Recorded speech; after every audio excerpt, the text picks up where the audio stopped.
ভাই আমাদের ভোলা জেলার মানে চরের রাস্তা মানে চর ফারুকি রাস্তার উপর দিয়ে কীভাবে মানে পানি আসতেছে। তো এখানে আমরা এক বাইরে থেকে কিছু জেনে নেব। দেখা যাক আমাদের এই যে বেলাল ভাই আছে এখানে। ভাই, এই যে আপনাদের বর্ষাকালে আপনাদের এদিকে যাতায়াতে কীরকম সুবিধা অসুবিধা হয় একটু জানাবেন ভাই। আমাদের এনে বর্ষার সিজনে মানে যাতে তো অনেক হয়, এমনি হয় ধান ভালো চাইতে যেমন মানে শহর অঞ্চলে গরু ছাগলেও মানে গরু ছাগলও মানে অনেক রাস্তাঘাট নাই। শহরে শীতের মৌসুমে তো অনেকই কষ্ট গরিব মানুষের এই রাস্তাঘাটে আমার আমি এই রাস্তা ছিলাম, আজকে রাস্তাটা ছুটে গেছি।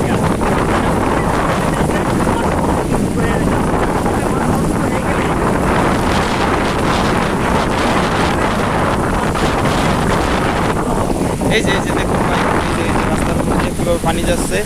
এই যে এগুলো দেখতেছি,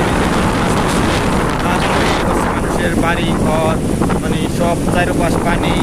তারপরে হচ্ছে গিয়া এই যে রাস্তাঘাট পুরাটাই ডুবে যাচ্ছে। তো ভাই শীতের মৌসুমে কীরকম থাকে ভাই?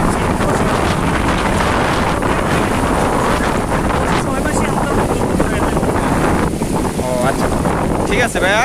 তো সামনের দিকে রাস্তাটা কতটুকু আছে যাওয়ার সুবিধা?